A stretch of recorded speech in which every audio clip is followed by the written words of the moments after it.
The Ben Heck Show is brought to you by Element 14, the electronic design community and online store built for engineers and hobbyists alike. Join now and browse the store at element14.com. Benjamin J. Heckendorn was a mild-mannered graphic artist until he was bitten by the electronics bug.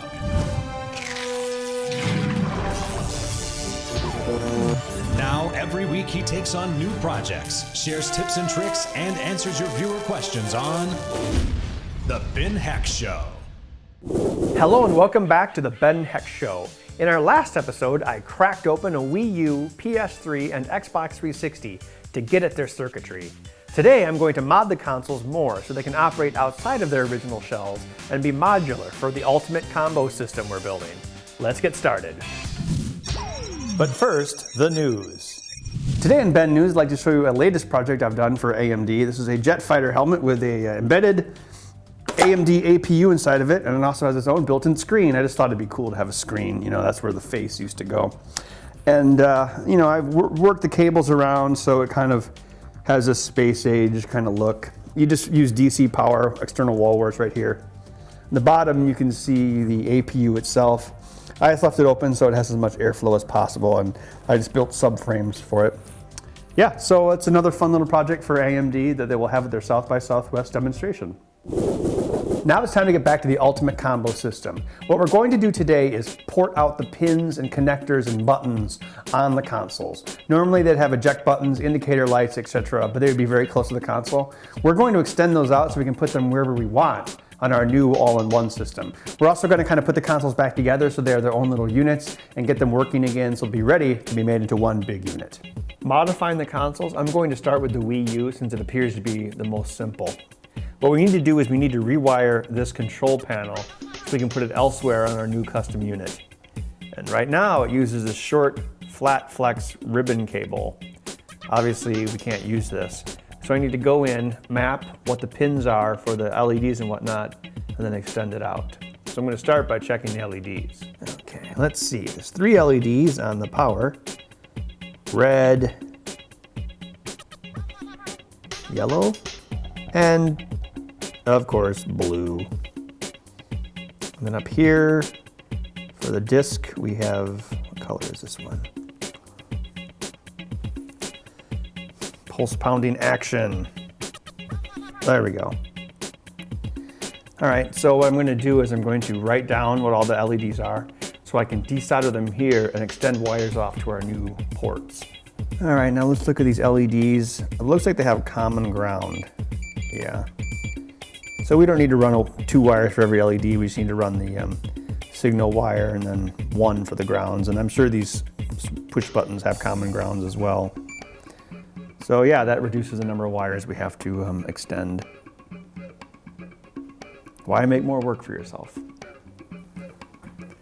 All right, I'm going to desolder them. All right, we have 1, 2, 3, 4, 5, 6 things on this, plus ground, so 7. So I need to snip 7 wires.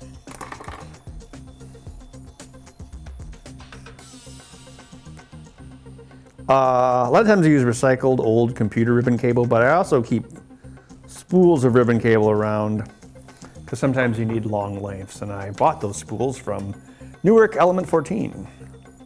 Very handy. Now I'm going to desolder the parts off of this little board here. I'm just going to heat up the surface mount LEDs, and that should allow me to pull them off. I'm afraid I cannot reuse them, or, well, I'm just too lazy to. All right, all right, goodbye. Ah! They'll never see Paris. Now we have the pads exposed so we can hook up our ribbon cable. And I'll label what all these ribbon cables do on my paper. That way when I make the case, I can hook these up where I want. So I know, oh, this is power, this is the light, etc., etc. So I'm just going to remove the other LEDs and the tack switches off here, then I'll begin attaching this ribbon cable. I made sure to write down where the polarity of the LEDs was so that when I attach this ribbon cable, it was correct. So I'm just going to do the last connection here. It's kind of a cheap trick, your favorite group you can do. If you just heat up the end of the wire and add a little bit of solder, you can cause it to contract. Well, the plastic will contract, and that'll give you just enough to make a solder point. Sometimes that's easier than going in there and stripping it. Now I'm going to write down what the ribbon cable is. Okay, so there's eject. Let's see, then eject, and then it went to here, so power. That was blue, yellow, red. Oh, good, the red LED ended up on the red wire. Now I'll never forget. I also want to port out this little tack switch here. This is the sync switch, which allows you to sync up your tablet controller. And I'm going to remove it and attach wires to it too, so we can put it in a more convenient place.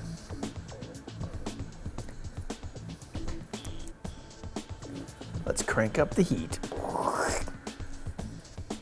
Again, it's all about putting the controls where we want them to be, not where they were. Now that I got that pinned out, I can put the disk drive back in. Or can I? You know what movie I've never seen? Texas Chainsaw Massacre. The end. Is it good? We have the mods for the Wii U done. To recap, we ported out the control buttons here onto a wire, so we can bring all the lights and buttons out any place we want on our new console. We also have the sync button ported out, so we can reposition that as well. This really, makes it a lot easier to make it the way we want it. Instead of being constricted to how this was, we can make it how we want it to be. Accessing files on your ancient floppies?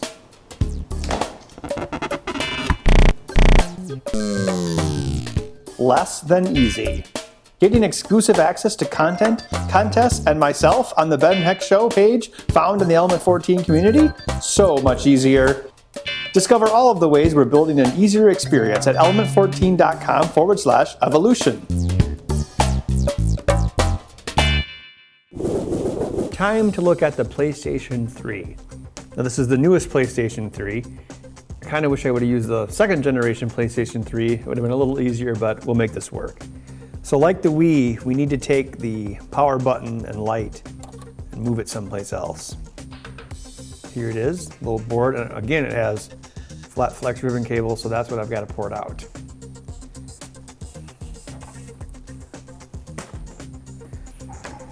It's probably a 2-color LED. So instead of using 3 different color LEDs like the Wii U did, there's one LED that has 2 different colors in it. I should check before I move on. That'll work. Check it out, see? Hello. Because it's motorized. Time to get back to work. Like the Wii, I'm going to write down what the polarity of this 2-color LED is so we can hook it up manually later on. So this side is red, this side is green. And here's our button. So yes. Okay. Now that I've got the polarity marked, I can remove the LED and send it to its eternal rest. This is kind of small and hard to see. I should have used thinner wire, but too late. Here's our Xbox 360. Right now it's all taken apart. I'm going to put it back together somewhat to get it into like one solid unit, so the disk drive, the hard drive, and the motherboard are all basically one single unit. Just makes it easier to work with. So I have to put the bolts back onto the heatsink and a few other things. It's gonna be open frame like this, but I just want it to be one solid piece. So that's what I'm gonna do now. These black screws used to go in through the bottom, up through these plastic posts, and then attach to the top of the cage. And I've replaced it with just regular screws just to hold the frame in place, because the black frame will hold both the hard drive and the DVD drive. The DVD drive actually is not even screwed in place. It's basically just held in place because there's other things around it, which is called mechanical retention.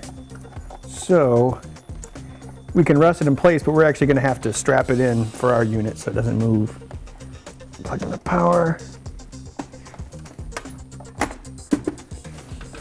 All right, I found these little black plastic nubs on the disk drive.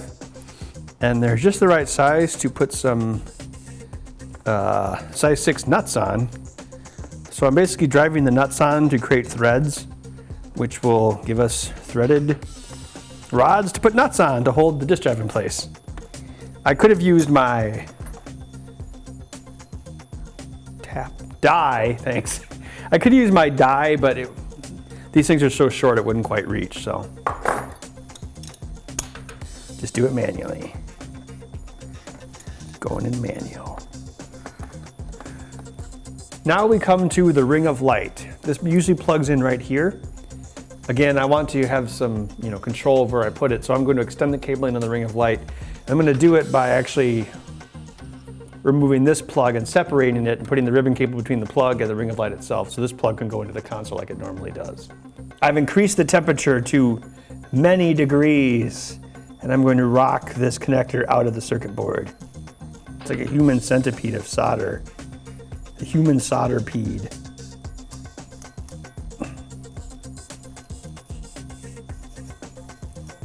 There we go.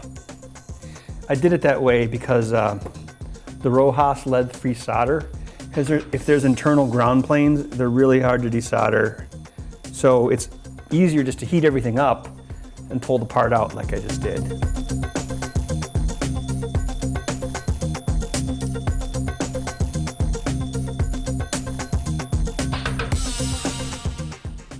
Okay, there's a ring of light, so we can plug it into the Xbox with the plug normally, and then, like everything else, we can put the ring of light wherever we want. So it's all about extending things and putting them where you want them to go. So one of the reasons I got the Wii U instead of the old Wii is because this one has HDMI, so all three of these systems can just use their own HDMI connection and go through an HDMI switcher. I bought this off Amazon. You can, toggle between inputs. And it's pretty smart. If there's only one device running, that is the only input it will allow you to use. And if you have all three devices running, you can switch between them. But if we want to have any other features on this, like maybe the object can rotate, or it rotates to face you, the console you're using, I would like to know what HDMI has been selected. So what I had to do is I had to find the data sheet for these HDMI switching integrated circuits and find the signals. And I've pinned out the signals right here, these 5 wires. These wires basically are the commands that tell these which one they want to switch to. So I'm gonna have 1, 2, 3. I'm gonna go Xbox, PlayStation, Wii, 1, 2, 3, in order of how old they are. And we can tell which one has been switched to by just hooking up the switcher to our multimeter. In this case, if I go to 1, we have 3.3 volts, which is a logic level high on LSTTL. Then if we look at input 2, we have no voltage, 3, no voltage. So basically, we know which one that's been hooked up to. So if we want to hook anything else up to this HDMI switcher, we can sniff what it's doing and get the commands from there. So likewise, if I pull out the Wii and I hook it up to 2,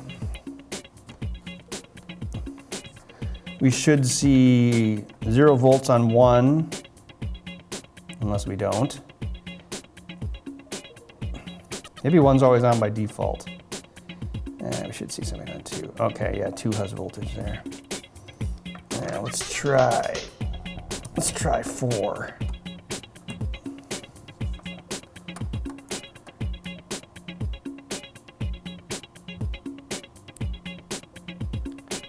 Five should show nothing, 4 should show 3.3.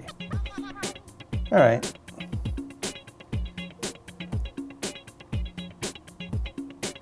All right, well, anyway, what this shows is we can, sense the inputs and we know what this is switching to. So we can use external circuitry to kind of do other things like rotate it on a Lazy Susan or turn on extra lights. But this HDMI switch is pretty smart, and there's even a remote for it. I don't know where it is, but yes, you can be really lazy. So here I wrote down the highs and lows I found on the control pins for each of the systems. So now I can detect which system the HDMI switcher has gone to use for external things in our combo system. I want to know, so it's good to know. Now that the mods are complete, I can finally finish my life's work, building the ultimate combo system.